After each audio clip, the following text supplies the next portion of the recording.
Like a LeBron or an Mbappe or a Serena, they don't need another Nike campaign.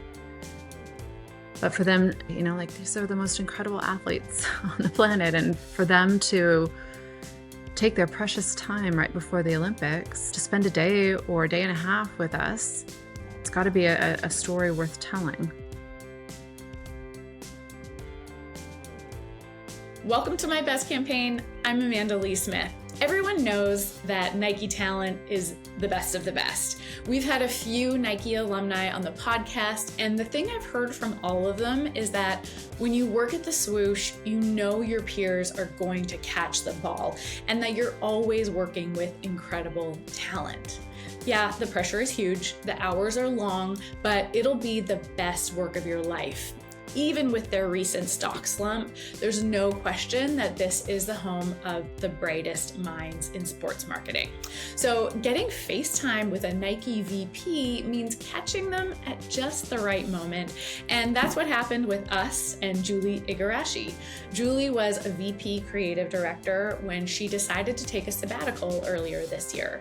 It meant that she had the time to really give thoughtful answers, to tell stories, and to explain process.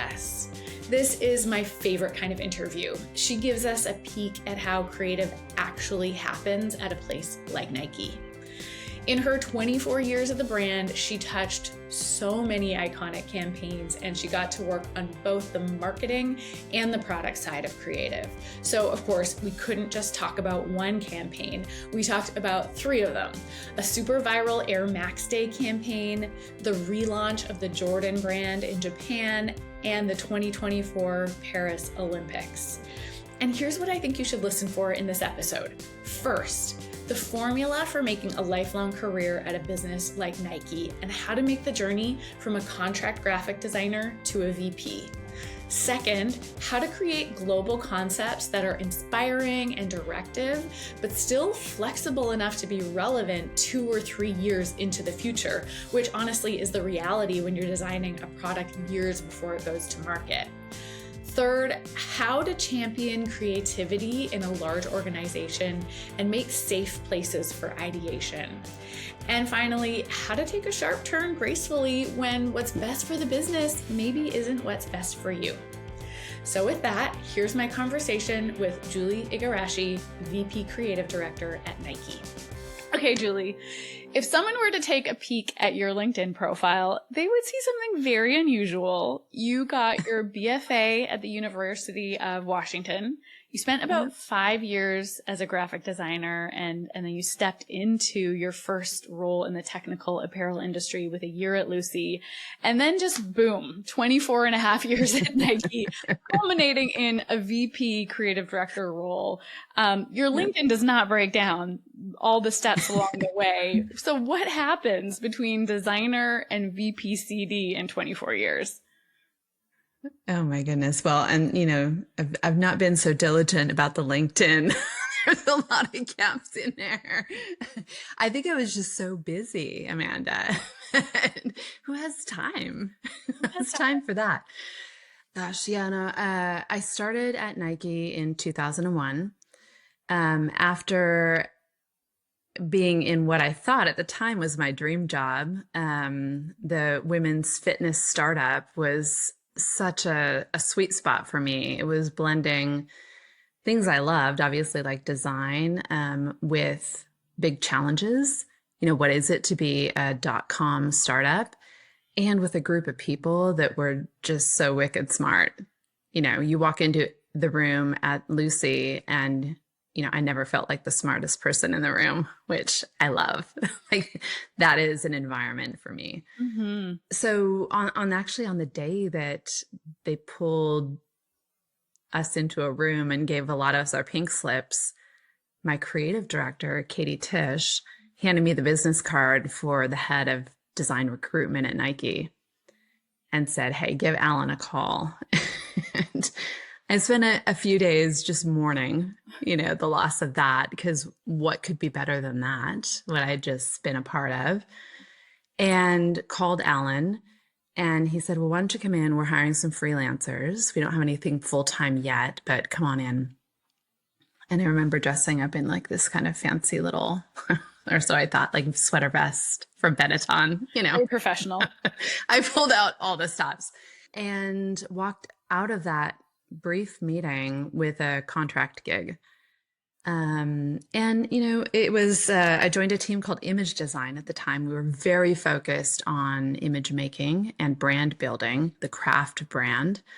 And so it was a perfect home for a graphic designer to step into. I started out really hungry.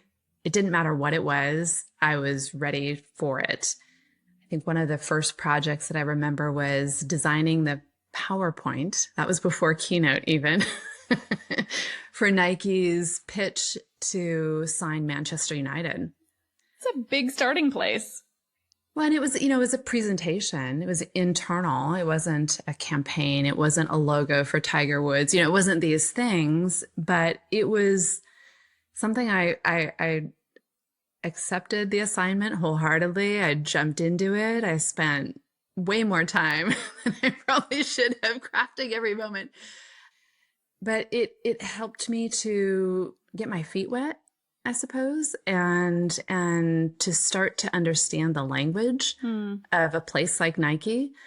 And coming into a community, a group of creators that was very visual in orientation, given that was my experience and background and way that I express naturally. It felt really like a place where I could really sink my teeth into it.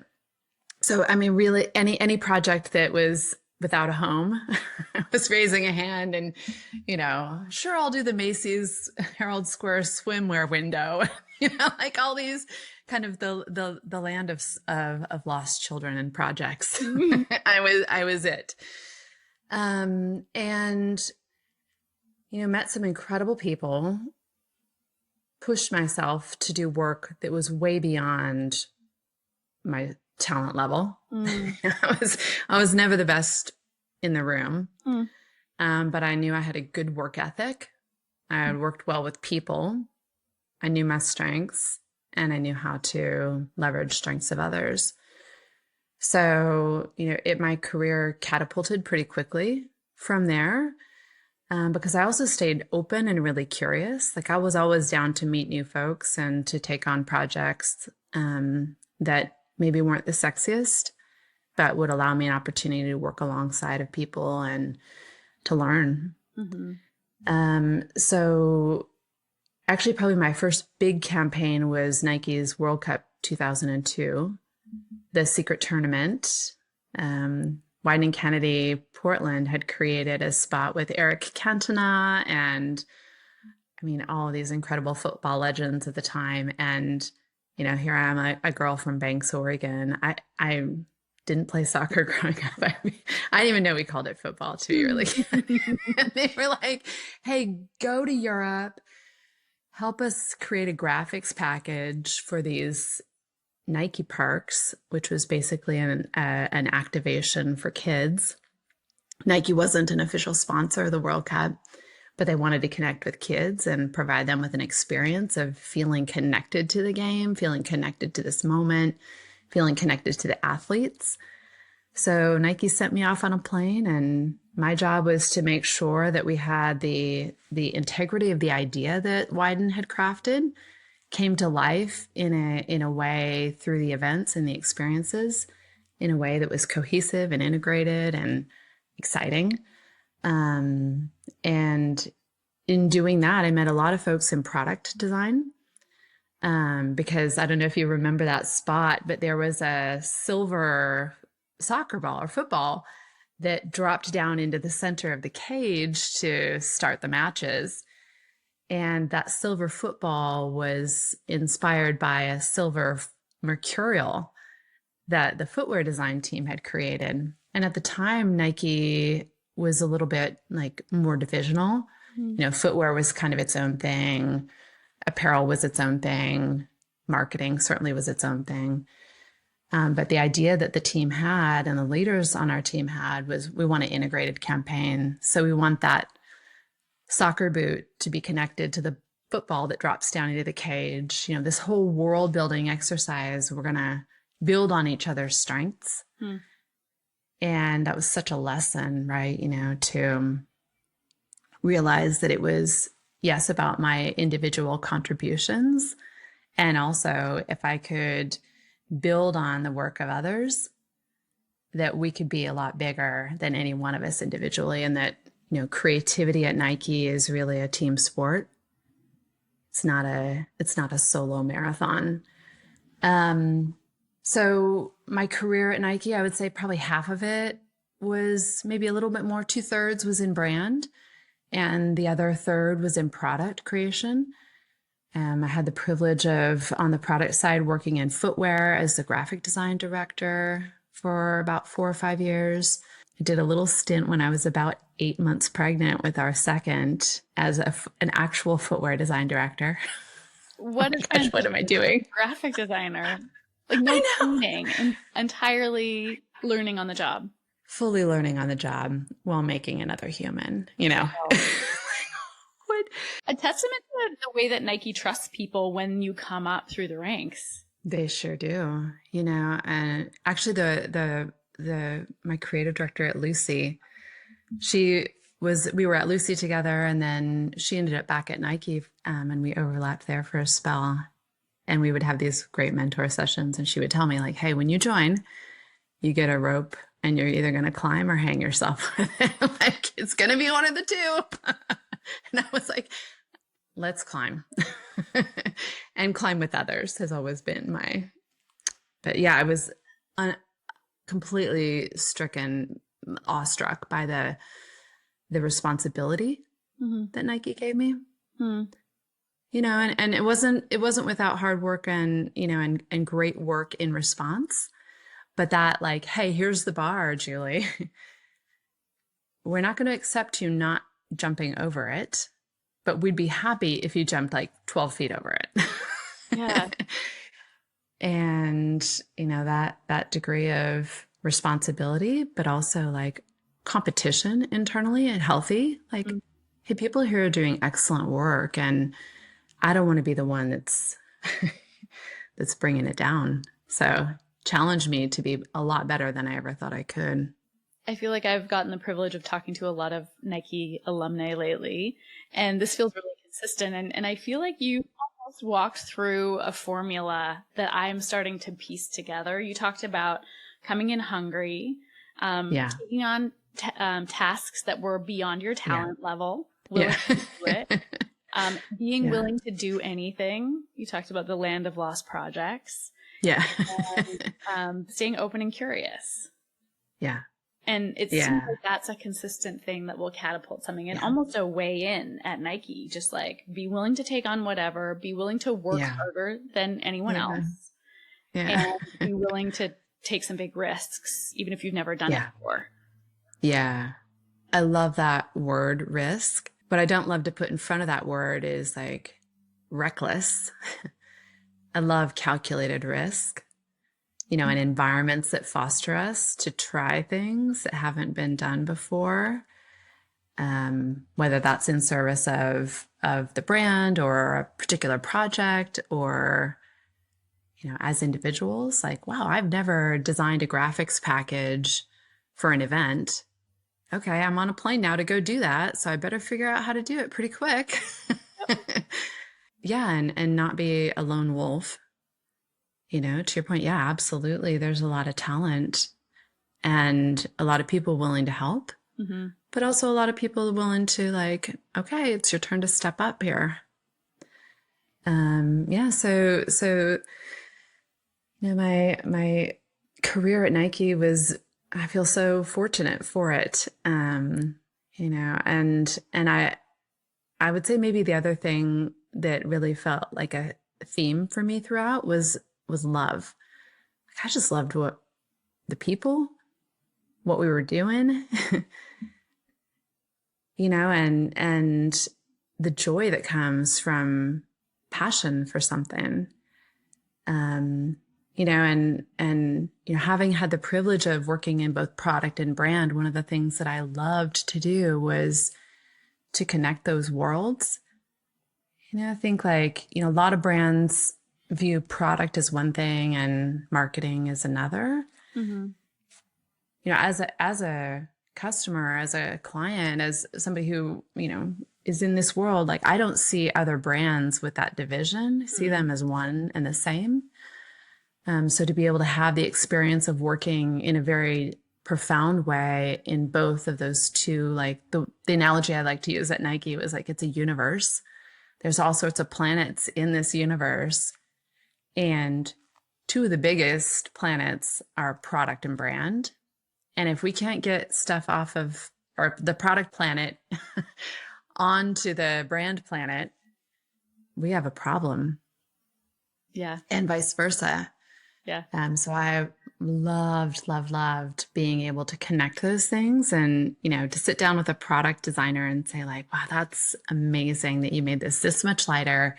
There's this much more propulsion for somebody who's running a marathon, and understand the science of it. And now how do we take that and convert that into an emotional narrative and a story that's going to make people feel something and a sign of value and like want to be a part of that world and get those shoes, and if those two worlds aren't talking to each other, product and brand, not only does it feel like a disconnect, but it's a real missed opportunity to invite people in on the truth of why something was made and, its purpose, which is really important these days. I think there's a lot of things that feel a little bit like surface. Yeah.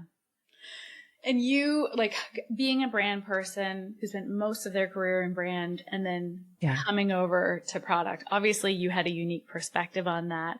Did it change or shape the way Nike women footwear, the way designers approach their work? I mean, for sure. One of the roles that I had at Nike was creative director for women's. At the beginning of that role, it was women's training, and I had counterparts in running and sportswear.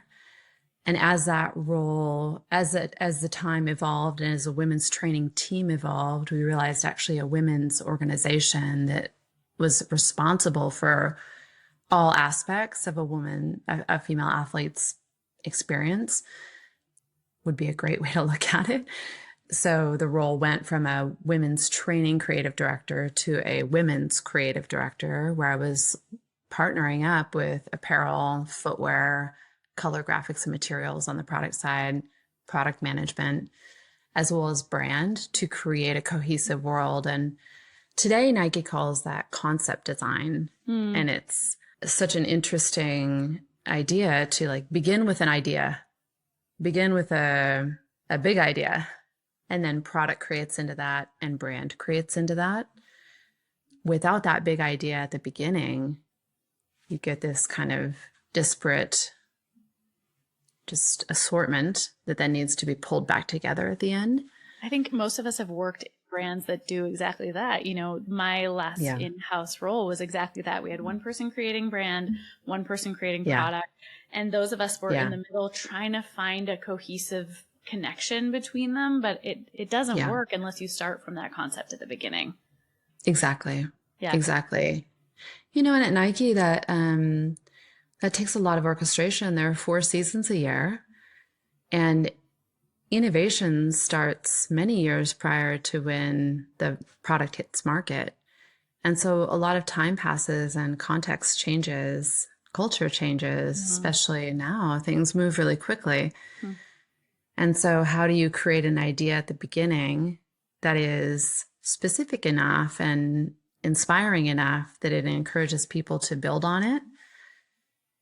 And, and also malleable enough that as it passes the test of time, it's, enough stays intact, but also, it stays flexible enough that it can accept new context, I mean, there would be projects at Nike that we started before Nike really invested deeply in social media, because, hey, it takes 3 years to make a shoe sometimes, and in the early 20s, 2010s, 2013, 14, like we were just coming online with e-commerce and Instagram accounts and Facebook and all those things. So, the big idea needed to be specific and have enough clarity that people could rise to it, but also stay flexible enough that new mediums, new social context could help freshen the idea as we got closer to brand and closer to consumer.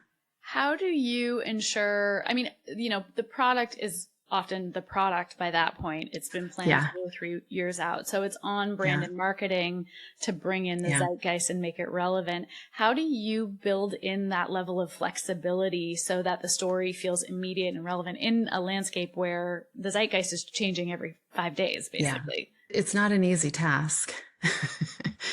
And it requires a lot of harmonization. But I think one of the things that makes the big idea a solid one is if we can step up and outside of an individual's taste level or ambition and really center it on the people we're making it for.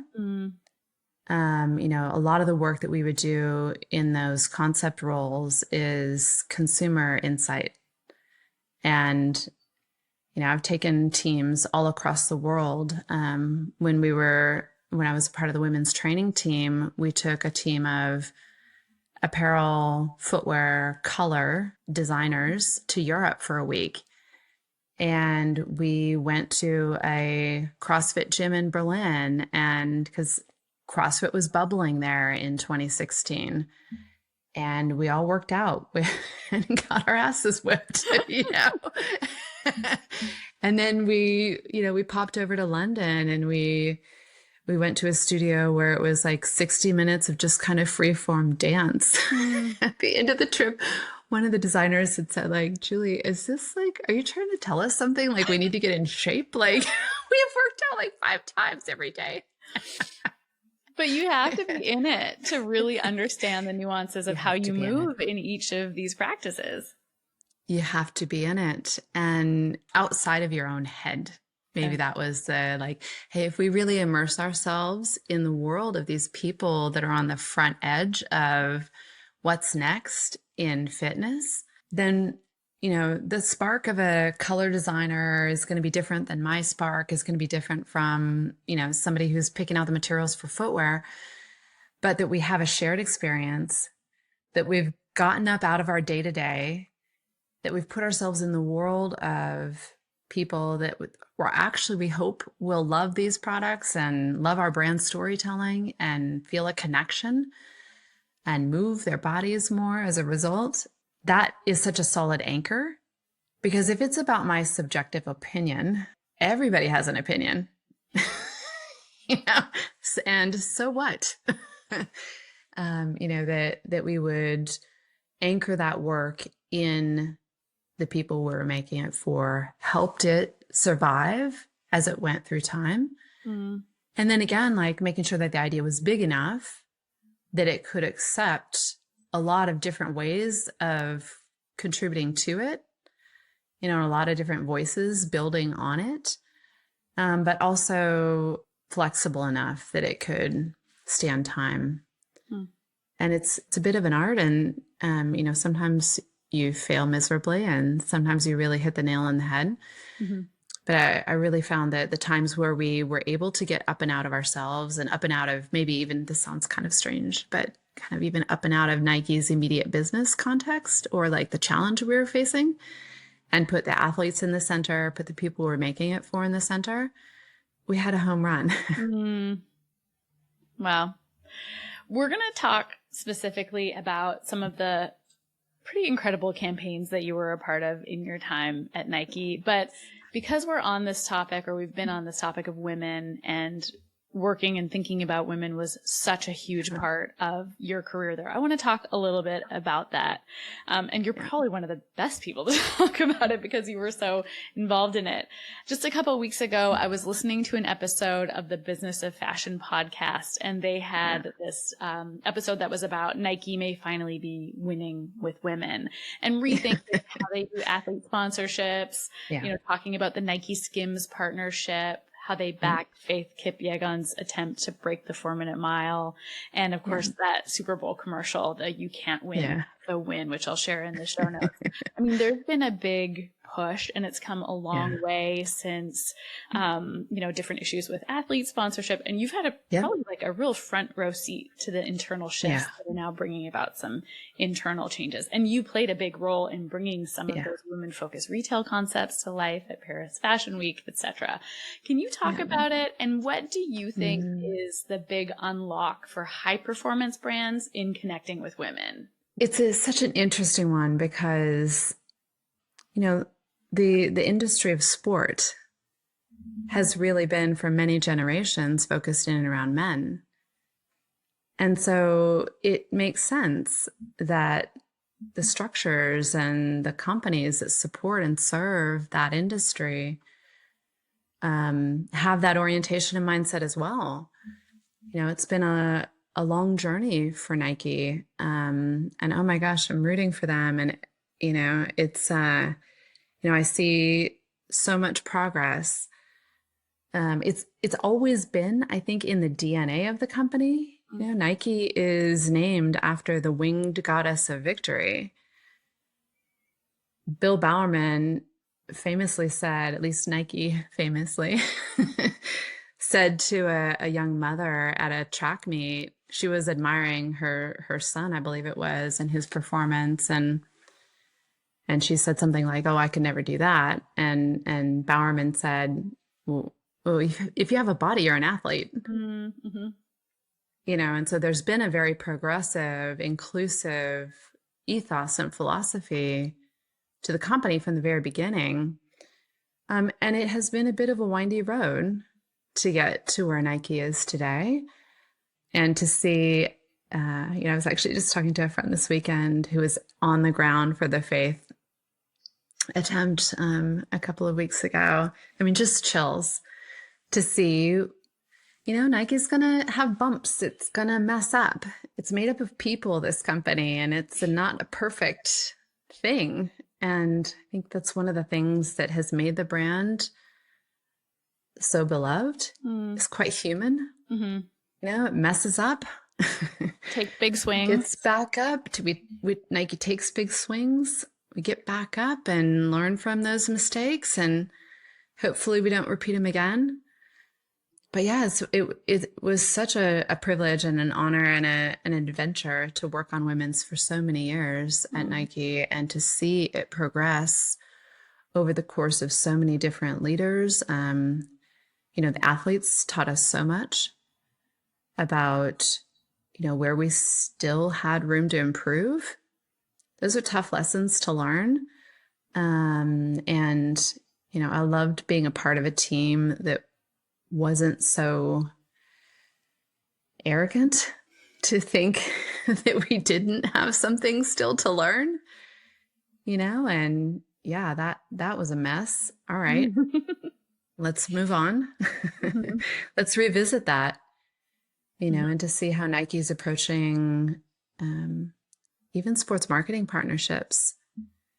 And, when I was in running for a while, we, in a concept role there, working really closely with the product design teams, mostly in footwear, but obviously in apparel as well. It's such a huge business for Nike.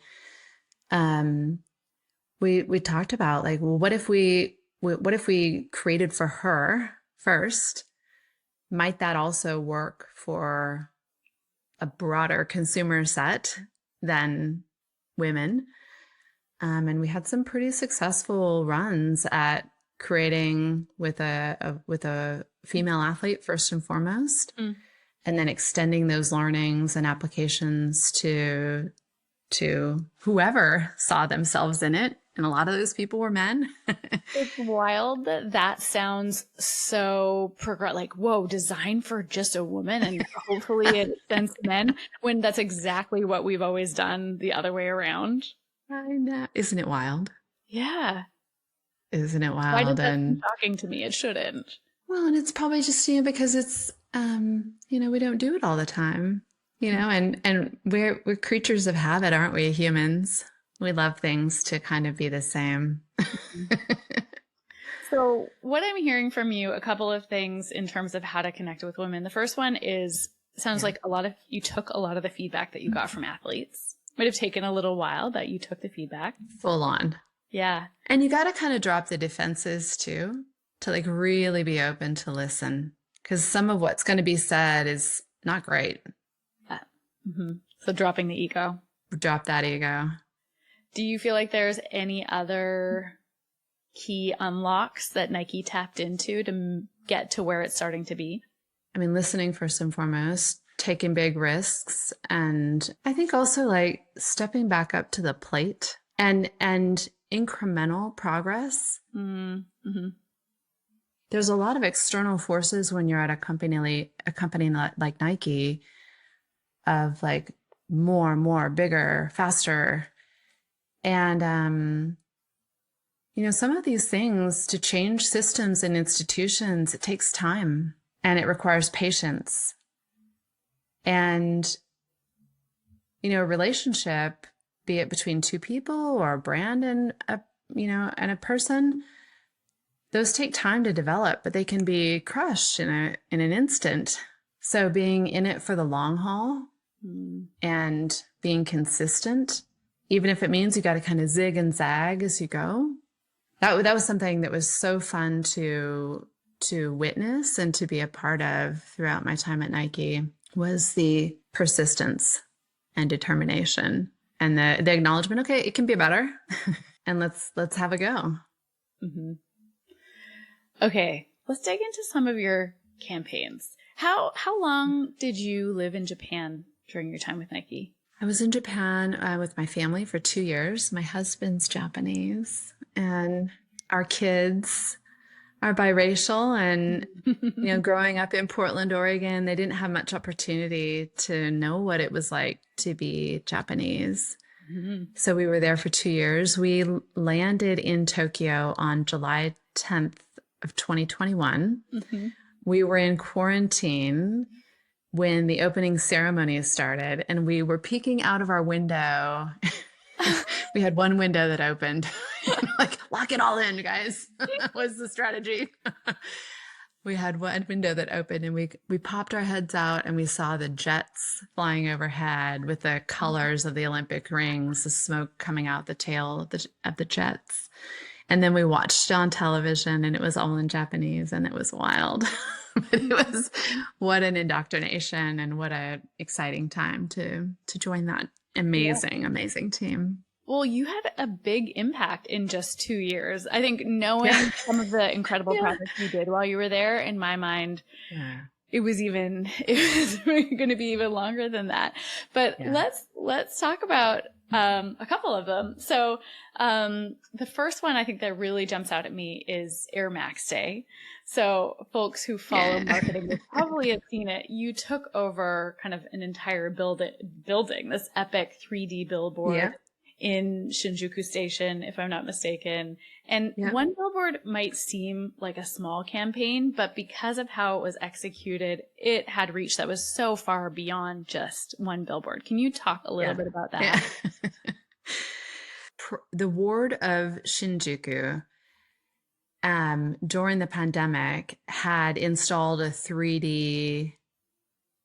piece of creative in a 3D out-of-home board.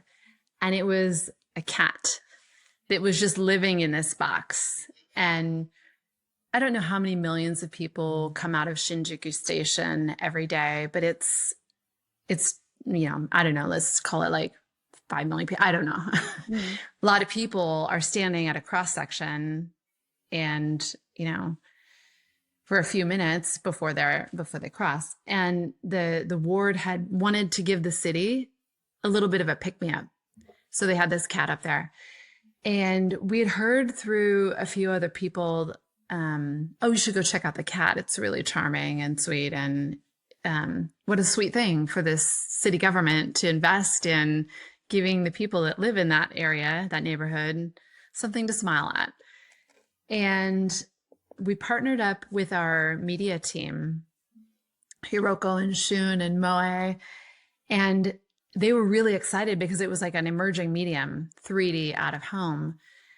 And this is probably in November of 21, I want to say. And so our media team said, hey, we want to be on the front end of this. We don't have a project for it yet, but we'd like to brief you, your creative team, on what we think it's good for. And so they presented a lot of art and science to us. And then we hosted what we called a charrette. And that's something that I had actually brought over from HQ to the Tokyo team based on work, a design technique that we had done in footwear, where you bring a lot of creatives into a room, you present a very simple problem that can be done in a very short time frame. You let people dream big and wild, and then you pitch ideas back, and hopefully something emerges that people get excited about. So we did a creative charrette based on our media team telling us what the media was capable of. And at the end of that, we had 12 people in the studio. We paired everybody up in pairs of 2. And it didn't matter what your title was, you were working on the project. So we had producers working on it. We had people that were, a narrative person was coming up with visual ideas. It was very much a very fluid charrette. But we gave the team just also a very tight brief, like 3D out of home. We want to be first, at least at Nike. Here's some interesting stuff that's happening. Fortnite had just done a 3D out of home. It was getting a lot of buzz. There was an amazing one in Seoul that was this giant wave. That was this incredible installation. So we had some like creative inspiration points.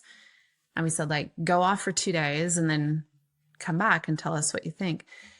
At the end of that, I suppose probably 3-day period of time, we had upwards of 20 different ideas about what to use that space for.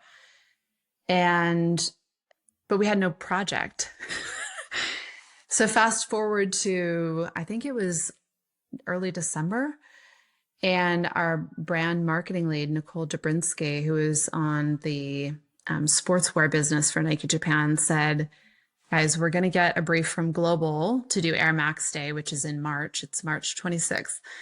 And we're going to have to figure out a way to celebrate that locally, which means we're going to take global creative direction. We're going to adapt it for the Japanese market. And then we're going to have an event.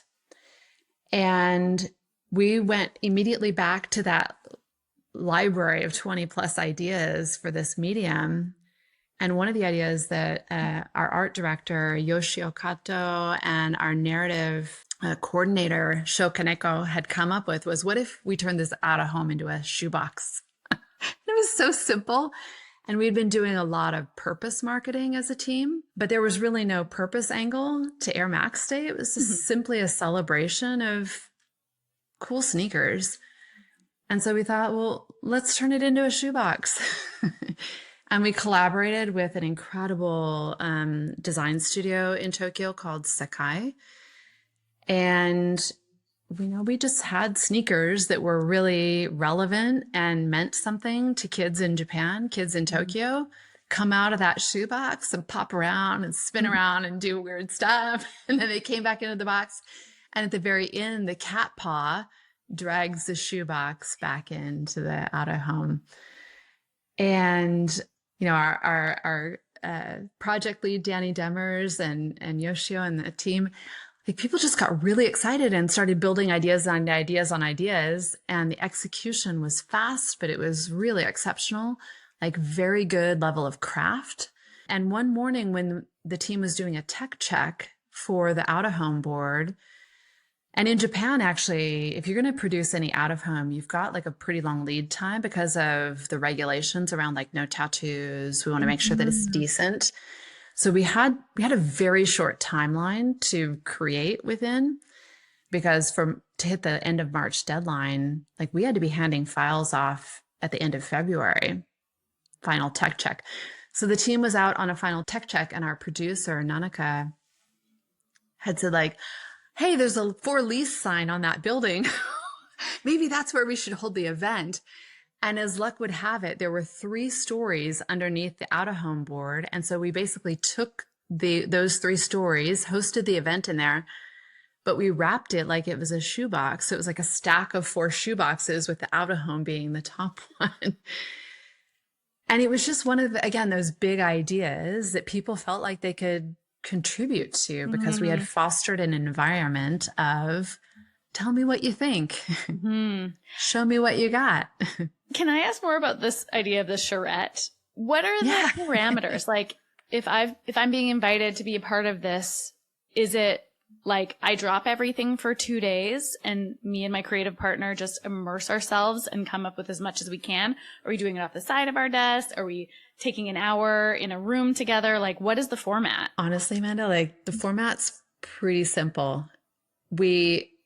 For this one in particular, I think we said, come up with some ideas. The other charrettes we've done, we did one for Tokyo Olympics and we asked 4 questions in it. Actually, maybe I'll go to the one for Jordan. When we were going to be launching a World of Flight store in Tokyo, we knew that we were going to need to really reset the Jordan brand in Japan because the majority of the audience we were trying to reach didn't know what it meant. So we asked 4 questions in that charrette. We said, what is Jordan? Which was really kind of what was very intentional. We didn't say who. And some people came back and they knew like the greatest athlete of all time, But I'll never forget one kid on our team was like, well, I don't know what Jordan is, but Miley Cyrus wore number 23 jersey in one of her music videos. That's what they do. And oh my God, we died laughing. And it was such a snapshot of like, actually, that's what the audience we're trying to reach. That's the diversity of what they know about this brand. So the very intentional positioning of that question, what is Jordan, to open and invite the most like unfettered ideas. What's Jordan? What do you think we should do? What would you love to do if money or time were no barrier? And I'm going to forget what the 4th question was. Maybe it was like, what's your wild card? So questions 2 and 3 or 3 and 4 were kind of the same. We love wild cards, but that's how we structure it. And then people, we give a deadline, but we don't give people a month. We give them like 2 to 3 days. Sometimes if the team is really busy, we would give a week. We've done this within the creative team only, but we've also done it cross-functionally. We started that Jordan charrette as a creative team, so the 12 of us in the studio, and it was so successful. We had so many ideas after that. We presented that and shared that with our brand marketing lead and the brand marketing director for Japan. And they said, actually, can we do that for the whole marketing organization? So a month or 2 later, we had a 80 plus person charrette that followed the same format. Some people drop what they're doing. Some people do it, in the evening after they put the kids down, jam for a couple of hours. Some people will come and say like, hey, I need to delay this deadline that I've got for Thursday. Can I turn it in on Friday? Because I've got an idea and I want to jam. But to be honest, it was a little bit of an extra credit project. Yeah. But we didn't really have to wrangle folks to do it. Motivated.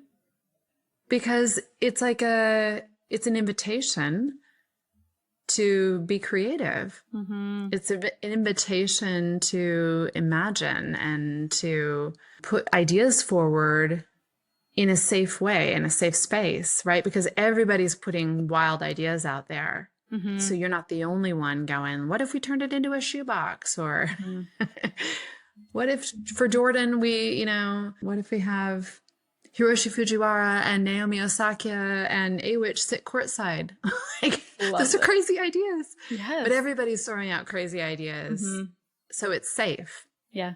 And then when people see their ideas actually happen, it builds momentum for that kind of activity and way of being as a creative team and as a marketing team. Does everyone come together after those days and pitch in front of the group? Yes. So there's that's the other thing. Thank you. Want to deliver? Yeah, I would set up the keynote. This was my contribution with the questions, but also I would put them on a timer, the slides, because then each team or person got 5 minutes to pitch.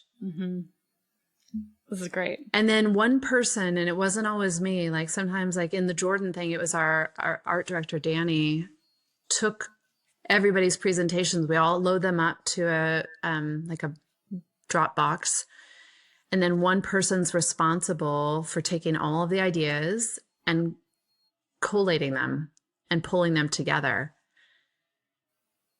And people would raise their hand to do that work, because that's also really fun, to see where the threads are and see like, wow, 5 people on the team had this similar idea. If we take a little bit from each one, and then it can become this really big thing. Yeah. Or, hey, here's a really outlier idea. That's interesting. Nobody else thought of that. Yeah. Okay, this is great. This is probably a perfect transition to talking about Jordan in Japan, which is the big thing that I do want to talk about. You alluded to this. So the turnaround, we'll call it a turnaround. Maybe it was even like an introduction of the Jordan brand in Japan, was one of the big things that you can kind of claim as yours from your time overseas. What was happening in the world of Japanese basketball when this project first started? Yeah, the Japan national women's team had just won bronze in the Tokyo Olympics. Their coach, Tom Hovax, was so instrumental in that. The men's team was, we had superstars like Rui Hachimura had just gone from the Washington Wizards, and he was just being signed to LA Lakers and was having some, a lot of people that were like, can he do it? And he was putting up some pretty big numbers. So yes. And, in the world of basketball, I think, the women's game was really providing a lot of inspiration and newness. But women's basketball in Japan isn't the same as women's basketball in the US. And so we really had to make sure that as we reintroduced the Jordan brand, that we were doing it in a way that was future oriented, that it wasn't a retrospective brand. It was anchored in performance and anchored in probably a more gender equitable way, where we would honor and storytell around athletes from a variety of different backgrounds and experiences. So basketball was huge, but huge. Jordan wasn't. Basketball was huge, or is huge. I think Nike basketball has such a dominant position in the marketplace, and Jordan is so beloved. I mean, the brand is just, people are so emotionally connected to it. But in Japan, it had been maybe started to feel a little bit like a retro sneaker brand. And so one of the biggest opportunities that we saw as a team was not only to grow the business, but to grow it in a healthy way where it was anchored in and around performance. At the time when we started this effort, Jordan was number 9 in the Japan marketplace in basketball. It's wild. And that's not a number that anybody at Nike is happy with or satisfied with. And, the team, we really put our heads down, and we tried a lot of wild stuff. And some of it was kind of atypical from a brand marketing standpoint. Like the first thing we did was there was a tour where some NBA players were coming to tour Japan. And, the courtside scene at a basketball game in Japan is not the same as it is in the US. And that was one of the ideas that had come out from our creative charrette was, what if we start building that culture, that courtside culture, like even the culture of athletes walking through the tunnel when they arrive to the stadium? What if we build that, not in mirror to what happens in the US, but in an authentic way to Japan? And we threw some names down that were just wild. They were so out of control. It was like, like I said, like Hiroshi Fujiwara, and well, Naomi Osaka, she might be in Japan at that time. What if she came and sat courtside? Just like, you guys are really swinging big for this. But we did, and the team, they made it happen. We had this incredible courtside moment, and to see people from culture and sport courtside in that way really was a strong kickoff. And we didn't do a campaign around it. It was an exercise in getting the right people in those seats getting them styled. And, one iconic image, we had a photographer that's really, really close in and connected with a lot of players from the NBA, Atiba.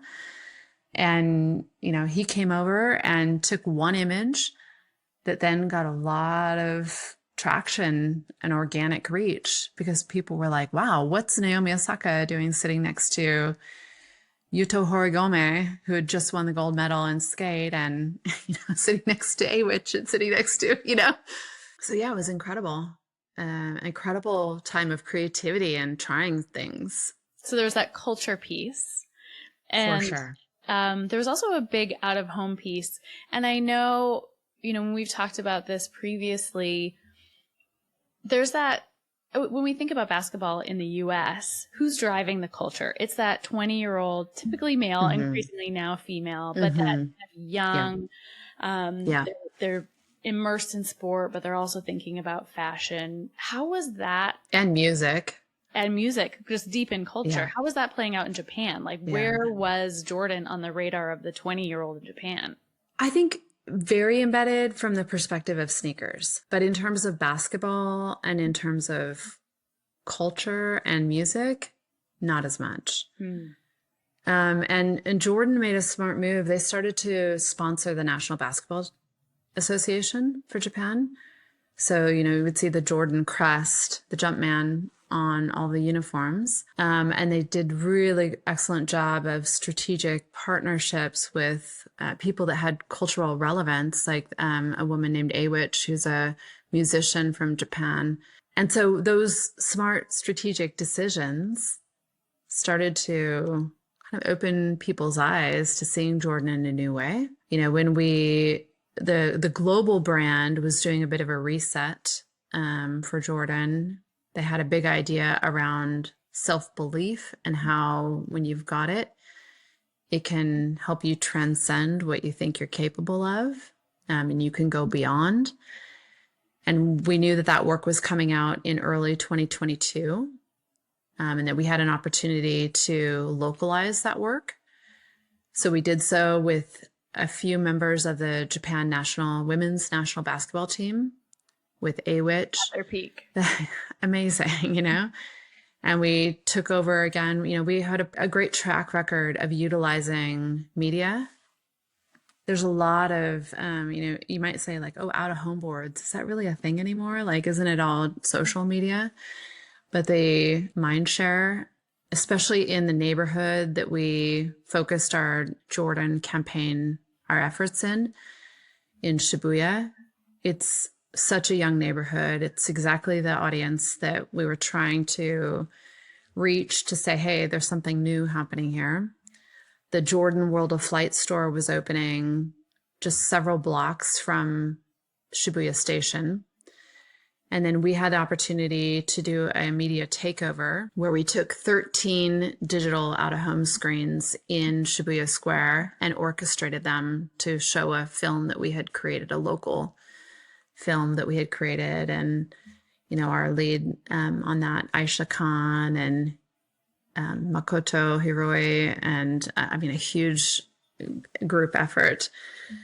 And then we also had an activation. So it was this trifecta of brand media. We had performance media in there as well, physical retail store, and big social presence, and physical experience.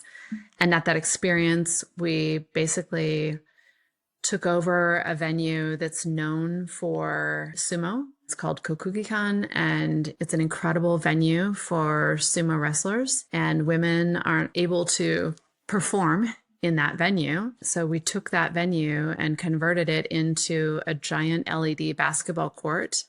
We invited people from the community to come up and play on that basketball court for 90 minutes. And we partnered with a local women's basketball pickup league, and also with a community that provides place for people to play basketball, wheelchair basketball.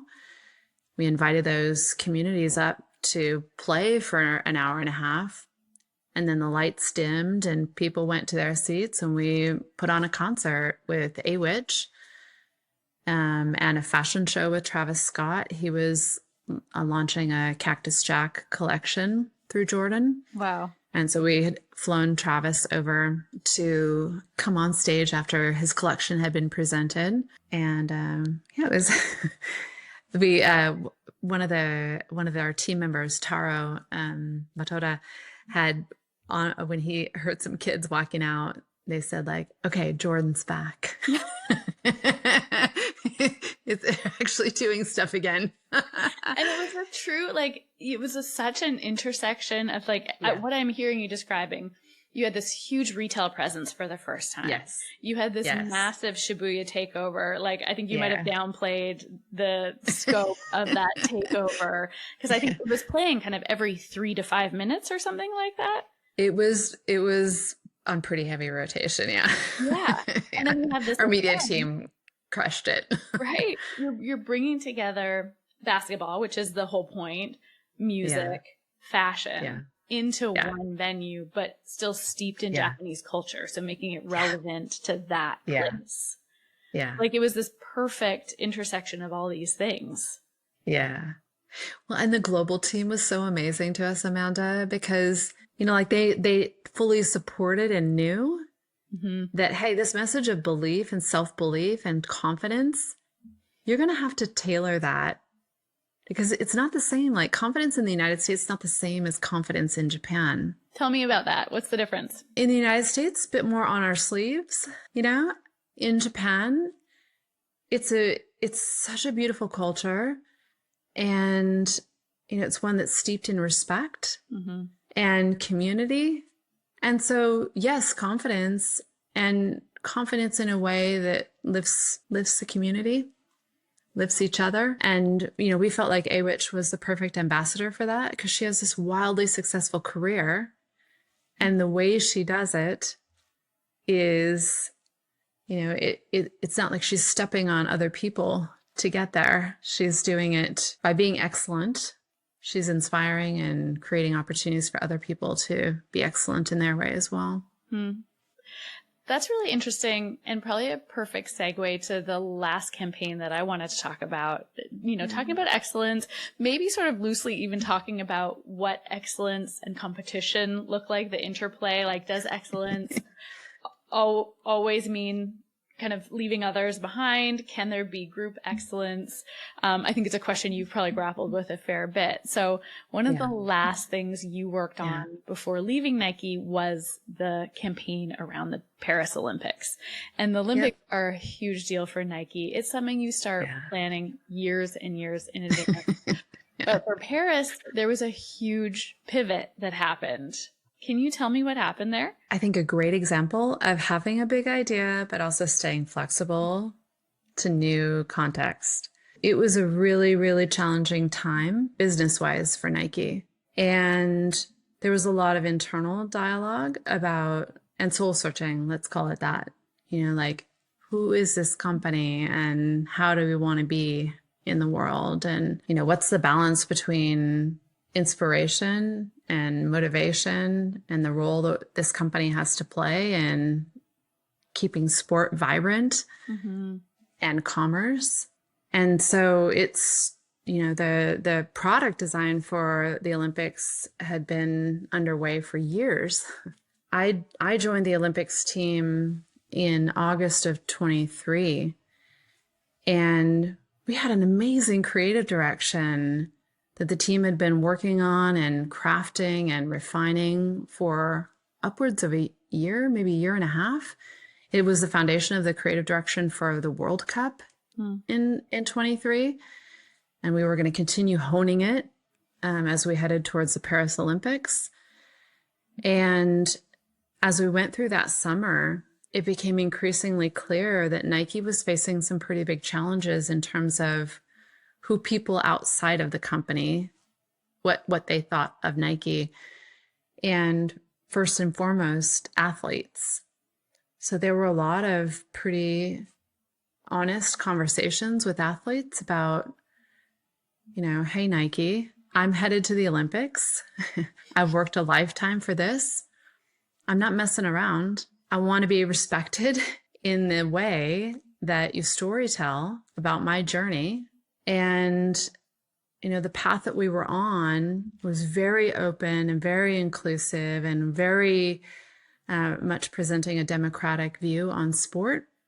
And the athletes raised their hand and said, yes, that is the Olympic spirit, and I'm going there to win. And there will be moments in the Nike journey where we pulse up different dimensions of the brand. And so the really hard thing to do was to pivot I think we pivoted in around December of that year before the Olympics. We had done a reset on the brand, not our mission, but on our vision and positioning. And we had created a whole new experience for employees to go through to really understand the ethos and the vision for the brand. Wow. And then we based the Olympics campaign on that foundation. And as it so happened, that coincided also with the return of Nicole Hubbard, who is Nike's CMO, actually now Nike Inc. CMO. Kudos. And yeah, so we took a pretty hard pivot in December. With just like such a small timeline compared to what you would usually have from years to months. I mean, the margins were so narrow. And, we had product. The three kind of prongs of the effort for the Olympics were brand voice, product innovation, and then brand experience. And the brand experience, we knew like, okay, that's happening in July and August in Paris. We don't have time there, but we have a little bit of time. Product innovation, we've got launches for product in March. Yeah. And April. And, we've got to start reinvigorating our product innovation storytelling and doing it from a position of that we love our product and that it is the center of this story and that it enables athletes to go to a moment like at the peak of their careers and perform at their best. So we gotta treat this product in a way that honors the product and the athletes. Mm. And then we had a pretty narrow window of production time. Athletes are on lockdown before the Olympics. They're not on photo shoot the week before. Thank goodness. So we had a pretty narrow window of time in February and March to figure it out, get everybody on board, and produce it. And it was really wild. But also it helped us to edit. Mm-hmm. Like I said before, the team had done such an exceptional job on the creative direction, and kudos to the team for maintaining consistency. And we needed to zig. I think Nicole, one of the first things she said when we came in is like, hey, we got to get the trunk of the tree strong. Mm-hmm. Those roots are deep and strong. They need to be watered. We'll figure out the branches later, mm-hmm. but the trunk needs some help right now. Yeah. So we got a zig team. Yeah. And it's going to require everybody to just think bigger than yourself. And at the time, and correct me if I'm wrong, Nike was leaning more into the kind of inclusive, fuzzy, warm direction, maybe. And the pivot was, I think maybe the tagline is winning isn't for everyone. Yeah. And so it's almost the exact opposite. It's saying like, no, this is the best of the best. Yeah. And, I've got Willem Dafoe's kind of baritone in my head narrating the Green Goblin video and all of these world-class athletes. Yeah. And all of a sudden you get it. It's like, you didn't get here by luck. You didn't get here by kind of, like bringing everyone along. Like you actually had to leave some people in your dust to get here. So it's a big pivot. It was a huge pivot. And the team at Wieden Kennedy, Caleb and Blair, were my creative counterparts.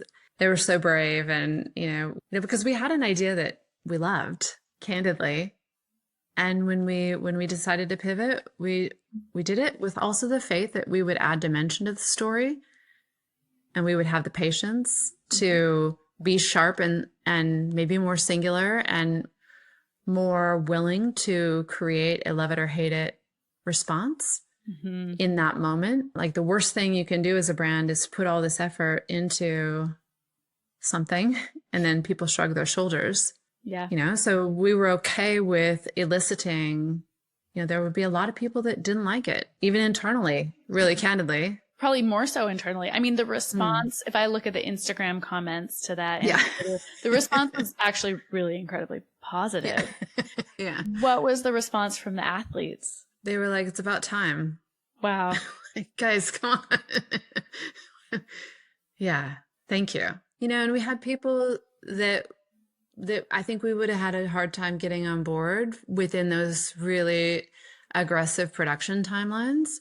There were athletes that would have been unavailable if they didn't believe in the story and didn't feel like it was worthwhile. Mm. Like a LeBron or an Mbappe or a Serena, they don't need another Nike campaign. These are the most incredible athletes on the planet. And for them to take their precious time right before the Olympics, to spend a day or a day and a half with us, it's got to be a story worth telling. Mm-hmm. I'm hearing just the power of alignment, because something that I've seen just in the last hour with you is you are someone who brings everyone with you. You've shouted out so many of your collaborators in the last little bit. And so it's a testament to like creating alignment. You're like, this might actually not be the way you typically operate as a creative director, but I hear that you knew it was right for the brand, even if it's not the way that you go about your own work. Yeah. I mean, I've never been like, if I wanted to be a fine artist, I would have pursued fine art, and that's a solo endeavor, and, much respect to people that are on that path. For me, creativity, I get a lot of energy and have a lot of fun with other people. In high school, it's kind of ironic that I ended up for so long at Nike because I was never a great athlete, but I was on every team because I wanted to be around other people. I like being part of a team and getting stuff done. So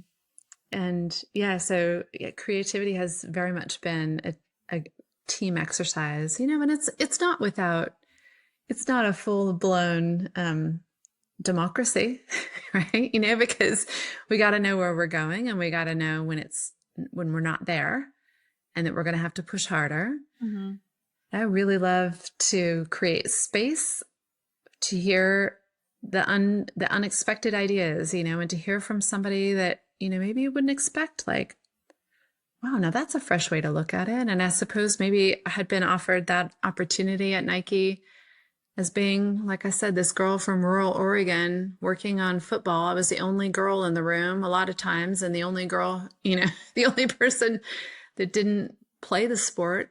And that can be really intimidating, and it can feel like, oh, I got to put my armor on to go in this environment. But actually, I always kind of saw it as like, oh, well, I mean, these people know it so well, so I can't do that. But maybe what I can do is just me and provide a perspective that the people that know it so well don't have. Mm-hmm.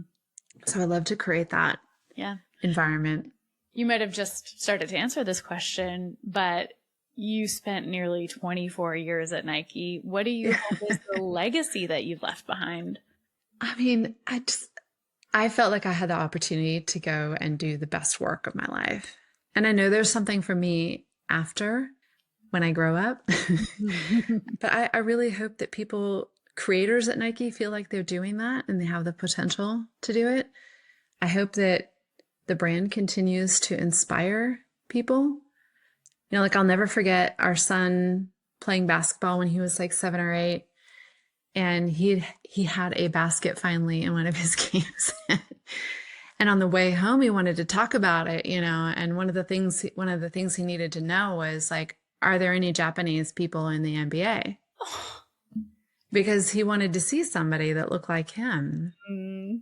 And our daughter picked up hockey because in the Winter Olympics in Russia, she saw the U.S. women's hockey team play, and she was like, so I hope Nike continues to inspire people to, and show the diversity of what sport is, because it's really hard to be something you can't see, like this the recent effort for Faith, she was a few seconds off.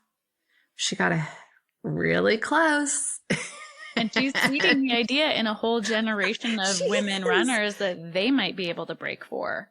And she might still do Exactly. it. I mean, is it legal to bet? Can we bet? Let's bet on it.